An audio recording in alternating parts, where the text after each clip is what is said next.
নমস্কার বন্ধুরা, আশা করি তোমরা সবাই খুব ভালো আছো।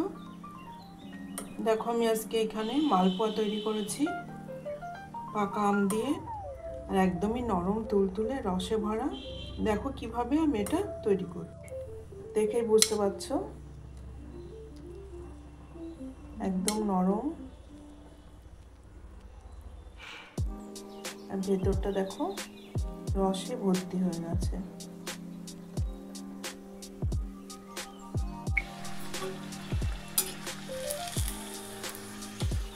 সব কটাই দেখো বলের মতো ফুলে গেছে।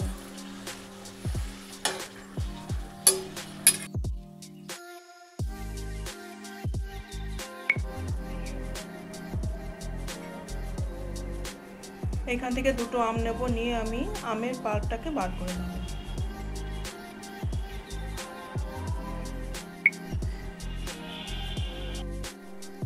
মালপোয়াটা তৈরির জন্য এখানে আমি 2 কাপ ময়দা নিলাম,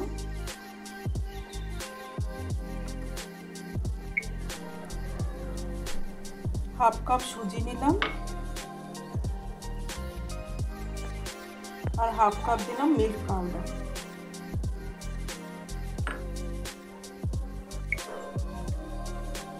একটু নুন দিয়ে দিলাম। এখানে চিনির একটা শিরা তৈরি করব, তার জন্য আমি এখানে খানিকটা চিনি দিয়ে দিলাম, আর একটু জল দিয়ে দিচ্ছি।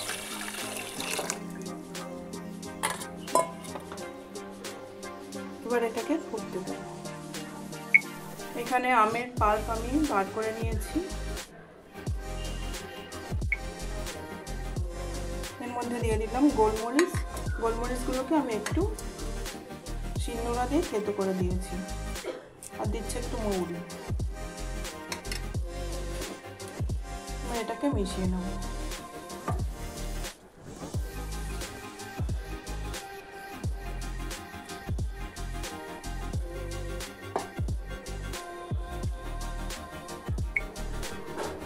এবার এর মধ্যে একটু চিনি দিয়ে দিচ্ছি,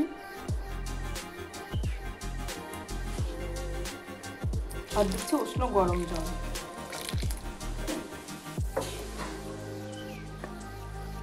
এবার এর সাথে খুব ভালো করে মিশিয়ে নেব।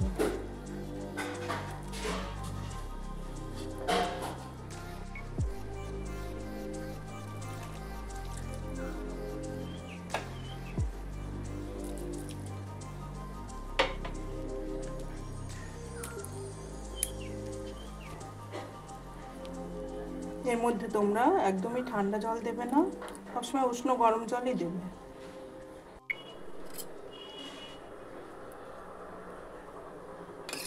এবার এই ব্যাটারের মধ্যে আমি এই ম্যাঙ্গো পাল্প যতটা প্রয়োজন হবে আমি ততটাই দেব।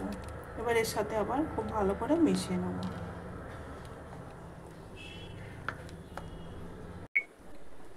ব্যাটারটা আমার তৈরি হয়ে গেছে।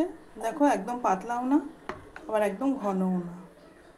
এবার এটাকে আমি কিছুক্ষণ রেখে দিচ্ছি ঢাকা দিয়ে। চিনির শিরাটা ফুটে উঠেছে। এবার এর মধ্যে আমি খানিকটা এই আমের পাল্প দিয়ে দিচ্ছি।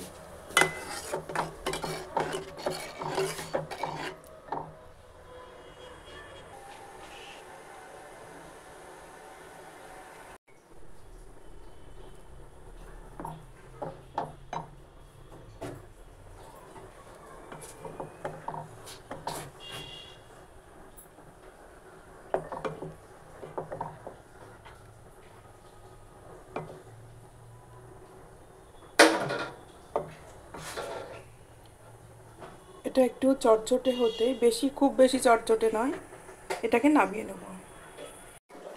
ঢাকাটা তুলে নিয়েছি।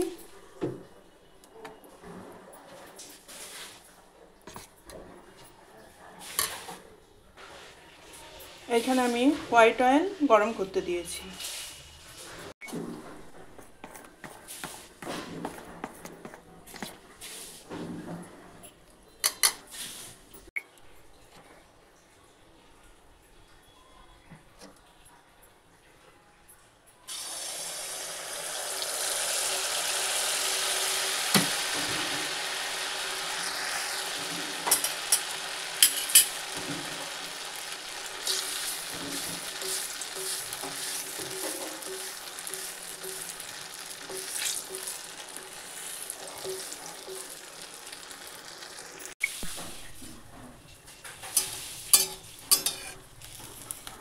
দেখো কেমন ফুলেছে, বলের মতো ফুলে গেছে একদম।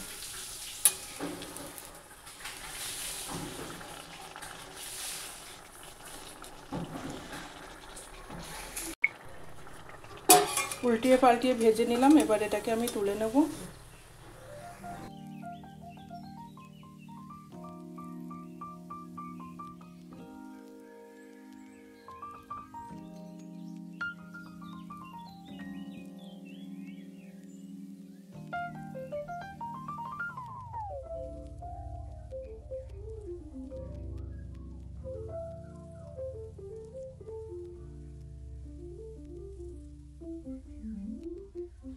এটাকে এই রসের মধ্যে দিয়ে দিলাম।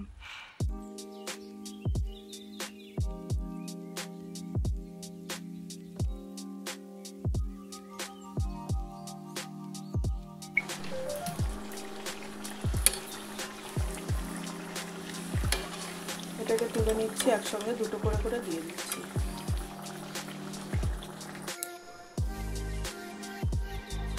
এখানে আমি রসের মধ্যে খানিকক্ষণ ভিজিয়ে রেখেছিলাম, এবার আমি তুলে দেখাচ্ছি।